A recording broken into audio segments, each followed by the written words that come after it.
Hello everyone, मैं Ravinder, guest faculty of GP Badaun. तो पिछले लेक्चर को हम कंटिन्यू कर रहे हैं। जो हमने बताया था बल के बारे में, है ना, उसको कंटिन्यू कर रहे हैं। क्वेश्चन जो पूछा जाता है, बल से आप क्या समझते हैं या बल की अवधारणा से आप क्या समझते हैं तथा उसके लक्षण बताइए। ठीक है, कैरेक्टरिस्टिक ऑफ फोर्सेस। ठीक है, कैरेक्टरिस्टिक ऑफ फोर्स। तो हमको फोर्स की कैरेक्टरिस्टिक देखनी है। जैसा कि आप लोगों को सबको पता ही होगा कि बल एक सदिश राशि है। तो सदिश राशि में यानी डायरेक्शन और मैग्नीट्यूड यानी दोनों होते हैं। तो सबसे पहले बल के लक्षण तो हम यहाँ कह सकते हैं, मैंने डायग्राम से समझाया है। तो बल में क्या होता है, बल का परिणाम यानी मैग्नीट्यूड ऑफ फोर्सेस, है ना। बल के पास एक तो मैग्नीट्यूड होता है और दूसरी डायरेक्शन होती है। दो तो आपको पता ही है, बल की दिशा, डायरेक्शन ऑफ फोर्सेस। ठीक है, और क्या होता है, बल का अनुप्रयुक्त बिंदु यानी बल किस पॉइंट पर लग रहा है उसको उसका अनुप्रयुक्त बिंदु बोलते हैं, पॉइंट ऑफ एप्लीकेशन। बल की क्रिया रेखा यानी line of action of forces, यानी बल की जो line of action of forces है, बल की क्रिया रेखा। तो अभी डायग्राम से क्लियर कर दूंगा। और उसके बाद यहां पर दे रखा है प्रकार यानी सेंस। सेंस में इट मे बी पुल या पुश। तो यहाँ पर देखिए, सबसे पहले मैंने डायग्राम में क्या आपको बताने की कोशिश की है। यहाँ पर मान लीजिए ये जो है कोई वस्तु है। ठीक है, कोई भी वस्तु हो सकती है ना। जो इसका एक पॉइंट मैंने यहाँ पर कंसीडर किया है। मान लीजिए मेरे पास वस्तु ऐसी हो सकती है, कोई वस्तु है, ठीक है, जो पृथ्वी पर रखी हुई है और इस पर मैं फोर्स लगाऊं। ठीक है, तो फोर्स किस टाइप का होगा, या तो होगा इसको धकेलने वाला या इसको होगा खींचने वाला। दो तरीके की केवल पॉसिबल है। ठीक है, तो यहाँ पर ये जो बल लगाया हमने, मान लीजिए इस तरह से लगाया है यानी इसको खींचने वाला। ठीक है, इसको बल क्या है, ये एरो है। एरो बताता है सेंस के लिए, यानी वो पुल है या पुश है। अगर इस पर अप्लाई कर दे तो एरो इसकी तरफ आ रहा है या एरो इससे दूर जा रहा है, वो इसको सेंस यानी पुल और पुश दोनों को बताता है ना। तो यहाँ पर यानी जो फोर्स हमने अप्लाई किया है वो इस पॉइंट पर लग रहा है। तो इस पॉइंट को यहाँ पर मैंने दिखाया कि ये पॉइंट O है, तो इसको बोलते हैं पॉइंट ऑफ एप्लीकेशन। जिस बिंदु पर जो बल लग रहा है उसको क्या बोलते हैं, पॉइंट ऑफ एप्लीकेशन। ये किसी पिंड के किसी बिंदु पर ये फोर्स अगर लग रहा है तो वो हमारे पास क्या कहलाएगा। मान लीजिए बिंदु A पर ये बल लग रहा है, ये F न्यूटन का कोई बल लग रहा है। ठीक है, तो ये क्या है, पॉइंट ऑफ एप्लीकेशन यहाँ पर। अब देखिए, जो बल लग रहा है वो क्षैतिज से कितने एंगल पर लगा हुआ है। क्षैतिज लाइन ये है हमारे पास, इससे कितने एंगल पर लगा हुआ है ना। ये मैंने एरो दिखाया है, यानी क्षैतिज से इतने, थीटा कोई भी एंगल हो सकता है, 30 अंश, 40 अंश, 50 अंश, कुछ भी हो सकता है।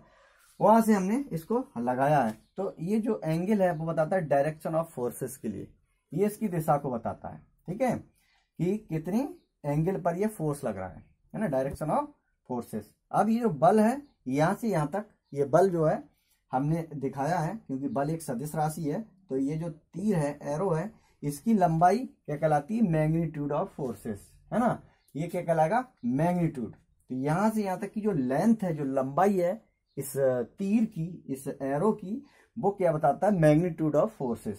ठीक है, और ये जो मैग्नीट्यूड ऑफ फोर्सेस की यानी जो फोर्स है, जो एरो है, इसको मैंने आगे कंटिन्यू किया है। तो ये जो लाइन है, ये line of action of forces कहलाती है, यानी बल की क्रिया रेखा। तो आपको समझ में आ गया, बल की क्रिया रेखा, बल का मैग्नीट्यूड, ये क्या बताएगा, डायरेक्शन ऑफ फोर्सेस, और ये पॉइंट ऑफ एप्लीकेशन, और ये एरो का चिन्ह क्या बताएगा, सेंस। अगर इस एरो को मैं यहां से ऐसे ब्रेक कर देता यहीं से, ठीक है, ऐसे ब्रेक कर दूं, तो अब इसका नेचर चेंज हो जाएगा। ठीक है, अब इसको ये क्या हो जाएगा, बॉडी को दबाने वाला फोर्स हो जाएगा। ठीक है, तो ये हमको इतने प्रकार याद रखने हैं। उसके बाद अब आगे बढ़ते हैं यहाँ पर। तो आगे हम देखेंगे बल के प्रभाव यानी इफेक्ट ऑफ फोर्सेस। तो इफेक्ट ऑफ फोर्सेस क्या होते हैं, तो यहाँ देखेंगे बल के प्रभाव, है ना। बल के मेनली दो ही प्रभाव होते हैं, एक होता है एक्सटर्नल इफेक्ट और दूसरा इंटरनल इफेक्ट। ठीक है, एक्सटर्नल इफेक्ट बाहरी प्रभाव और दूसरा आंतरिक प्रभाव। तो ठीक है भाई, किसी पिंड पर अगर हम बल लगाएंगे, है ना, कोई पिंड है, मान लीजिए पिंड रखा हुआ है क्षैतिज, ये जमीन पर, पृथ्वी पर ये पिंड है ना, और इस पिंड पर जो फोर्स लगाएंगे, तो फोर्स या तो हम खींचने वाला लगाएं या इसको धकेलने वाले लगाएं। दो लगा सकते हैं हम इस पर। ठीक है, बल ऐसे लगा सकते हैं या फिर इधर से लगा सकते हैं। तो पिंड में क्या होगा भाई, बल का बाहरी प्रभाव, किसी पिंड पर बल का बाहरी प्रभाव। तो ये क्या होगा, पिंड सीधा है कि भाई आगे बढ़ जाएगा। ठीक है, ऐसे लगाएं या किसी ऐसे लगाएं, उससे कोई दिक्कत नहीं है। ठीक है, तो पिंड पर जो बल है वो क्या है, पिंड को रैखिक गति उत्पन्न कर देगा पिंड में। या फिर क्या कहेगा, कभी कभी ऐसा होता है कि भाई ये जो बल है वो इस पिंड को किसी बिंदु की परत घुमाने की भी कोशिश कर सकता है। तो बल का बाहरी प्रभाव क्या है, यानी किसी पिंड पर जब हम बाहरी बल लगाते हैं तो पिंड अपनी अवस्था को परिवर्तित करता है या करने का प्रयास करता है। ठीक है, कुल मिला के हम कह सकते हैं कि उस पिंड में रैखिक गति उत्पन्न हो सकती है या फिर घुमावदार भी गति उत्पन्न हो सकती है। ठीक है, हम कह सकते हैं यहाँ पर कि जो अक्ष के परता यानी किसी अक्ष या किसी बिंदु के परता घूर्णन गति भी इसमें उत्पन्न हो सकती है। ठीक है, तो यही है कि बल का पिंड पर बाहरी प्रभाव। ठीक है, आंतरिक प्रभाव का क्या है, आंतरिक प्रभाव, मान लीजिए कोई मेरे पास पिंड यहाँ पर रखा हुआ है। ठीक है, इसको थोड़ा सा ध्यान से समझेंगे। ठीक है, आंतरिक प्रभाव ये है, हम जानते हैं कि पिंड छोटे छोटे मॉलिक्यूलों से मिलकर बना होता है। तो आंतरिक इफेक्ट पिंड का क्या हो सकता है इस बल पर, कि जो मॉलिक्यूल हैं इनके बीच या तो बल ऐसा लगे कि इन दोनों मॉलिक्यूलों के बीच यानी सभी मॉलिक्यूलों के बीच डिस्टेंस या तो कम हो जाए या फिर डिस्टेंस इनके बीच बढ़ जाए। मतलब जो पिंड बना हुआ है छोटे छोटे कणों से मिलकर बना हुआ है, तो अगर हम इस पर इंटरनल इफेक्ट की बात करें, बल के इंटरनल इफेक्ट की बात करें, तो ये जो डिस्टेंस है वो या तो कम हो जाएगी या ज्यादा हो जाएगी। यही बल का आंतरिक प्रभाव किसी पिंड पर है। ठीक है, अगर ये इफेक्ट इस बॉडी पर होता है तो बॉडी की वजह से डिफॉर्म हो जाएगी, यानी बॉडी में विकृति उत्पन्न हो जाती है, तो इसको हम बोलते हैं बॉडी में डिफॉर्मेशन आ जाता है। तो ये क्या है, आंतरिक प्रभाव। तो इसको मैं एक बार कैमरे के सामने लेके आ रहा हूँ। ठीक है, और आप लोग इसके लिए थोड़ा सा देखेंगे।